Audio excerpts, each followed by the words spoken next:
Ils pensaient que leur couple était connu de tous mais non.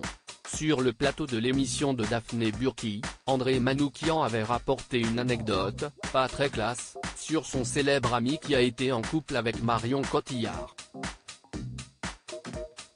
Grâce à son Oscar pour La Môme en 2008, Marion Cotillard a vu s'ouvrir en très grand les portes du 7e art international. Si Hollywood lui a déroulé le tapis rouge, le cinéma indépendant l'adore tout autant. La star française fait ainsi partie du casting précieux d'Annette, réalisation du français Léo Carax avec également l'américaine Adam Driver. Le long métrage, qui a remporté le prix de la mise en scène à Cannes en 2021, est diffusé ce jeudi 18 mai sur Arte, alors que se tient actuellement la 76e édition du festival. L'occasion de revenir sur la comédienne dont la vie privée est aussi très scrutée. Avant de devenir la maman de 2 enfants avec Guillaume Canet, Marcel, 12 ans, et Louise, 6 ans, Marion Cotillard a connu plusieurs histoires amoureuses. Parmi celles-ci, il y a celle qu'elle a écrite avec une star de la musique, Sinclair. Une célèbre figure de la musique avait d'ailleurs révélé des propos pas très classe qu'il avait pu tenir.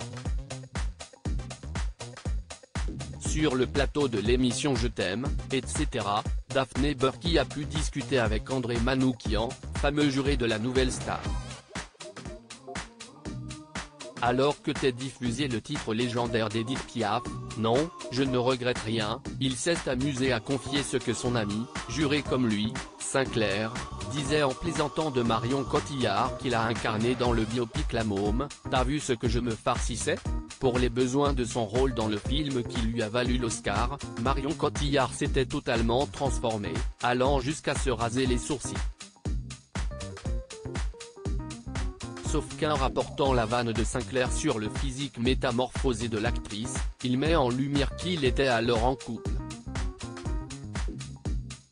Ce n'était pas un secret or, contrairement à ce que l'ex-compagnon de Liane Folly pensait, personne sur le plateau de l'émission ne savait que l'interprète d'Ensemble et celle de Jeux d'enfants avaient été en couple. Le malaise était palpable, tout comme la surprise de l'expert en musique, déconcerté de voir que ce gossip n'était pas du tout connu de tous. Dans la suite de sa chronique, Stan Gusman avait montré néanmoins que l'info du couple avait été relayée dans la presse à l'époque et qu'elle figure même sur la fiche Wikipédia de la comédienne.